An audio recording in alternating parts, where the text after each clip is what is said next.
Telugu one health ప్రేక్షకులకు నమస్కారం. ఇవాళ మనతో పాటు అన్నం సుబ్రహ్మణ్యం గారు ఉన్నారు, సీనియర్ సైకాలజిస్ట్. సార్ నమస్తే సార్. నమస్కారం అండి. ఎలా ఉన్నారు సార్? బాగున్నానండి. ఇటీవల కాలంలో ఎగ్జామ్స్ కూడా దగ్గర పడుతున్నాయి పిల్లలకి. 10th కానీ, ఇంటర్ కానీ, గ్రూప్ ఎగ్జామ్స్ ఇలా చాలా వస్తున్నాయి. సో పిల్లల్లో అంటే ఎగ్జామ్స్కి దగ్గర అయ్యేటప్పుడు చాలా వరకు కూడా మానసిక ఒత్తిడి అయితే వాళ్ళకి మొదలవుతూ ఉంటుంది. ఎగ్జామ్స్ ఇంకొంచెం దగ్గరలో ఉన్నాయనగా. సో ఇలాంటి మానసిక ఒత్తిడి ఉన్నప్పుడు పిల్లలు ఎలాంటి జాగ్రత్తలు తీసుకోవాలి ఒకసారి చెప్తారా సార్? చాలామంది స్టూడెంట్స్లో ఎగ్జామ్స్ దగ్గరయ్యే కొద్దికి ఈ మానసిక ఒత్తిడి పెరుగుతూ ఉంటుందండి. ఎగ్జామ్స్ ఇంకా బాగా దగ్గరకు వస్తున్నాయి అనుకోండి, కొంతమందికి ఫీవర్, జ్వరం రావటము, కొంచెం వామిటింగ్ సెన్సేషన్స్, హెడేక్స్ అని ఒత్తిడి ఎక్కువ అవటం వల్ల ఈ ప్రాబ్లమ్స్ ఫేస్ చేస్తుంటారండి. ముందు మనము ఈ ప్రాబ్లమ్స్ రావడానికి గల కారణాలు అంటే తెలుసుకుంటే తర్వాత మనం ఎలాంటి జాగ్రత్తలు తీసుకొని అర్థం చేసుకోవచ్చండి. ఆ కారణాలు ఏంటంటే, ఎప్పుడైతే పరీక్షలు దగ్గరకు వస్తుంటాయో ఈ స్టూడెంట్స్లో కొన్ని కొత్త రకాల ఆలోచనలు వస్తుంటాయి. కొంతమందికి ఎలా వస్తుందంటే, ఇప్పుడు ఎగ్జామ్స్ వస్తున్నాయి, ఒక 1 వీక్లో పరీక్షలు రాస్తాను, మరి రిజల్ట్ సరిగా రాకపోతే మా పేరెంట్స్ ఏమంటారు, మా ఫ్రెండ్స్ ముందు ఎలా చూపించాలి, టీచర్స్కి ఎలా చూపించాలి, లెక్చర్స్కి ఎలా సమాధానం చెప్పాలి అని అదే పదే పదిగా ఆలోచించుకుంటూ ఉంటాడండి. ఆ నెగిటివ్గా ఆలోచించుకుంటాడు. రిజల్ట్ సరిగా రాకపోతే వీళ్ళు తిడతారేమో. ఎప్పుడైతే నెగిటివ్గా ఆలోచించుకుంటూ ఉంటాడో ఒత్తిడి పెరుగుద్దండి, పెరిగిపోతుంది. ఒత్తిడి ఆటోమేటిక్ పెరుగుద్దండి.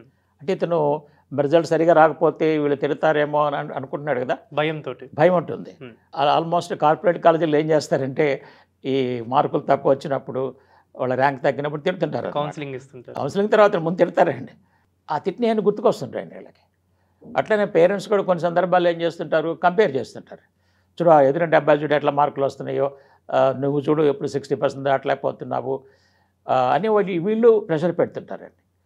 ఈ పేరెంట్స్ ప్రెషర్ వల్ల కూడా వాళ్ళలో నెగిటివ్ థాట్స్ మొదలవుతుంటాయండి. ఎందుకంటే వీళ్ళు కంపేర్ చేస్తారనమాట. ఈ కంపారిజన్ ఒత్తిడి పెరుగుతూ ఉంటుందండి. ఇంకా కొంతమంది స్టూడెంట్స్ ఎలా ఉంటారంటే, పాపం బాగానే చదువుతారు, వాళ్ళలో డౌట్ ఏంటంటే, మరి ఎగ్జామ్లు గుర్తుకు వస్తాయో రావో, ఓకే గుర్తుకు రాకపోతే ఏమవుద్ది, రాయలేకపోతే మార్కులు తగ్గుతాయి కదా అని చెప్పేసి ఇప్పుడు 2-3 డేస్ ఎగ్జామ్స్ ముందు ఒక క్వశ్చన్ తీసుకొని రీకలెక్షన్ కోసం ట్రై చేస్తారండి. ఆల్రెడీ ఈ డౌట్లో ఒత్తిడిలో ఉన్నాడు కాబట్టి 1-2 గుర్తుకు రావన్నమాట. ఇంకా దాంతో భయం పెరిగిపోతుందండి, ఒత్తిడి పెరుగుద్ది అనమాట. ఓహో నాకు వచ్చిందే మళ్ళీ రావట్లేదే ఇప్పుడు, మరి ఎగ్జామ్స్లో కూడా గుర్తుకు రావేమోనని ఆ భయంతో ఒత్తిడికి గురవుతూ ఉంటాడండి. ఇంకా కొంతమంది ఏంటంటే, సబ్జెక్ట్ సరిగా అర్థం కావండి, బైహార్ట్ చేస్తారనమాట. ఈ బైహార్ట్ చేసిన ఏంటంటే చిన్న చిన్న యూనిట్ టెస్ట్లో వాటిల్లో మెయింటైన్ అయిపోవచ్చు. కానీ ఇప్పుడు ఫైనల్ ఎగ్జామ్ అంటే హోల్ బుక్లో ఉంటుంది కదా, సిలబస్ మొత్తంలో ఉంటుందన్నమాట. ఇప్పుడు బైహార్ట్ చేసిన ఈ గుర్తుకొస్తాయి రావా ఇదే టెన్షన్లో ఉంటారనమాట. ఎందుకంటే వాళ్ళు కొన్నిసార్లు ఎక్స్పీరియన్స్ చేస్తారు. బైహార్ట్ చేసిన మీరు ఎగ్జామ్లో ఏమాత్రం టెన్షన్కి గురైనా గుర్తుకు రావాలి.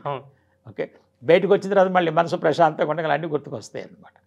అందుకని వీళ్ళు ఎక్కువగా భయపడుతుంటారు, ఒత్తిడికి గురవుతుంటారు.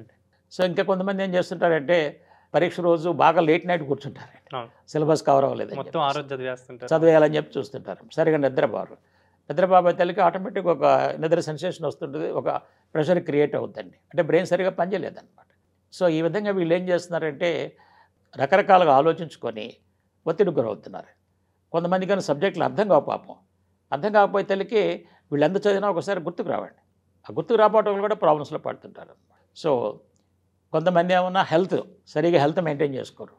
ఈ రకరకాల అవుట్ సైడ్ ఫుడ్ తీసుకోవటము, వాటి వల్ల హెల్త్ డిస్టర్బ్ అవ్వటము. ఎప్పుడైతే హెల్త్ డిస్టర్బ్ అవుద్దో, సపోజ్ జలుబు దగ్గే వచ్చిందనుకోండి, ఇప్పుడు సరిగ్గా చదవలేడు కదా, చదవలేక ఏమవుతుందంటే ఆటోమేటిక్ ఒత్తిడి వచ్చేస్తుంది అనమాట.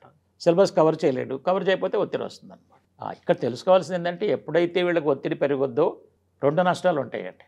ఒకటి, ప్రిపరేషన్ సరిగా చేయలేడు, నెంబర్ 1. మరి ప్రిపరేషన్ సరిగా చేయకపోతే ఎగ్జామ్ కూడా సరిగా రాయలేడు కదా. అంతే సార్. కాబట్టి మేమేం చెప్తున్నామంటే, మీరు అనవసరంగా ఒత్తిడికి గురి కావద్దు. ఎందుకంటే మీరు ఏమనుకుంటున్నారు, మా మమ్మీ డాడీ ఏమనుకుంటారో, లేకపోతే వాళ్ళు ఏమనుకుంటారు, అదంతా అనవసరం అండి. ఇప్పుడు మీరేం చేయలేరు, అంతే కదా. ఇప్పుడు మీరేం చక్కగా ప్రిపేర్ అవ్వండి, ప్రిపరేషన్ మీద దృష్టి పెట్టండి, ఎగ్జామ్కి వెళ్ళినప్పుడు ఎగ్జామ్లో రాయటం మీద దృష్టి పెట్టండి, అంతే కదా. ఇంకోటి ఏంటంటే, మనము రాత్రి కూడా ఎక్కువ మేలుకోకూడదండి. ఎర్లీగా పడుకుంటే, కావాలంటే ఎర్లీగా నిద్రలేసి చక్కగా ప్రశాంతమైన మైండ్ తోటి చక్కగా చదువుకోవచ్చు, బాగా రాయొచ్చు. కాబట్టి ఎర్లీగా నిద్రపోతే మీకు మార్నింగ్ ఎటువంటి స్ట్రెస్ ఉండదు. అట్లనే మీకు ఇతరులతో కంపారిజన్ అనవసరం అండి. మిగతా స్టూడెంట్స్ బాగా రాస్తారు, నేను బాగా రాయలేను, ఈ కంపారిజన్ అనవసరం. ఆటోమేటిక్ ఇన్ఫీరియారిటీ వచ్చింది. తర్వాత ఇంకోటి ఏంటంటే, చాలామందికి కాన్ఫిడెన్స్ లేదండి. చదువుతారే కానీ వాళ్ళకి నేను బాగా రాయగలను అన్న కాన్ఫిడెన్స్ లేదన్నమాట. నేనేం చెప్తానంటే మీరు చక్కగా ప్రిపేర్ అయ్యారు, చక్కగా కాన్ఫిడెన్స్తో వెళ్ళండి. కాన్ఫిడెన్స్తో ఉంటే మీరు చక్కగా ప్రజెంటేషన్ చేస్తారు.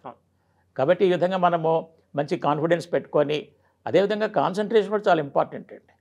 ఈ కాన్సన్ట్రేషన్తో చదువుకోవాలి, కాన్సన్ట్రేషన్ కనుక పరీక్ష రాస్తే మీకు ఎలాంటి ఒత్తిడి ఉండదు.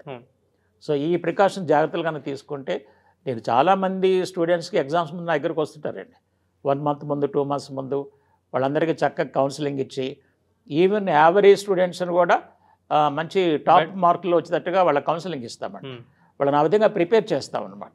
వాళ్ళకి ఏమేమి నెగిటివ్ థాట్స్ ఉన్నాయో ఆ థాట్స్ అన్ని కౌన్సిలింగ్లో తీసేసి, వాళ్ళకి సబ్జెక్ట్స్లో ఎక్కడెక్కడ ప్రాబ్లమ్స్ ఉన్నాయో వాటిని ఎలా సాల్వ్ చేసుకోవాలో ఇవన్నీ నేర్పుతామన్నమాట. చాలా వరకు కూడా భయాల్ని పోగొడతామండి, మొత్తం పోగొడతామండి.